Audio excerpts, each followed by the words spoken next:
big on the royal front in 2019 will be the arrival of the Duke and Duchess of Sussex's baby. Our little bump, as Harry is dubbed his firstborn, will be putting in an appearance in the spring and is believed to be due in April. Seventh in line to the throne, and the Queen and the Duke of Edinburgh's eighth great-grandchild, baby Sussex is joining a large brood of next-generation royals including his or her cousins Prince George, Princess Charlotte and Prince Louis. Royal fans will be hoping Harry and Meghan introduce their baby to the world in a debut photo call.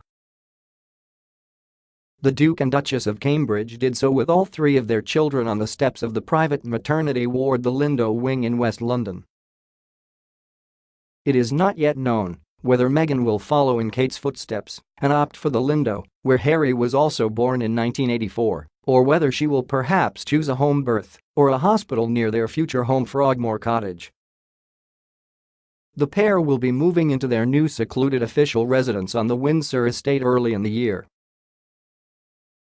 Harry and Meghan may head off for a babymoon, a last holiday before their child is born, while the Duchess's friends are likely to arrange a baby shower for her ahead of the big day.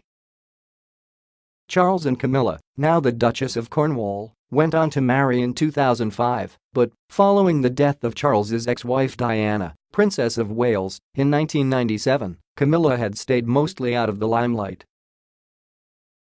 On January 28, 1999, the future king and his former mistress finally stepped out together as a couple as they left Mrs. Parker Bowles' sister's 50th birthday party. Some 200 photographers were ready for the brief but significant appearance which was masterminded by Charles's spindoctor, Mark Bolland. Major commemorations over the next 12 months include the 70th anniversary of the modern Commonwealth. In 1949, 8 countries, Australia, Britain, Ceylon, now Sri Lanka, India, New Zealand, Pakistan, South Africa and Canada, signed the Declaration of London after a 6-day conference. It stated that King George VI would be recognised as the symbol of the Commonwealth Association, meaning India could remove George VI as head of state but recognise him as head of the Commonwealth. The declaration also emphasised the freedom and equality of its members, and the prefix British was dropped from the title.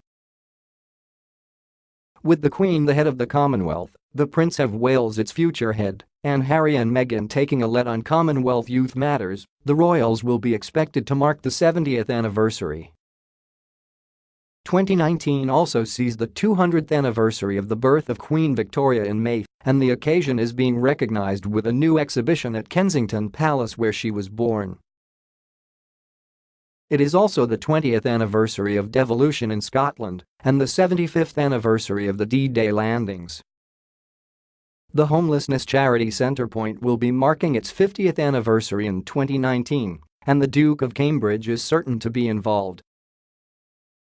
Centrepoint was the first organisation William took on as patron, and it was a favourite cause of Diana, who took her sons on private visits to shelters when they were young.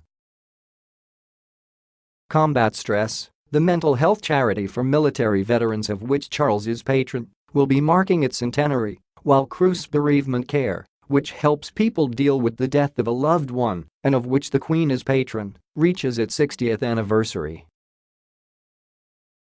On a personal note, the Earl and Countess of Wessex will be celebrating their 20th wedding anniversary in June.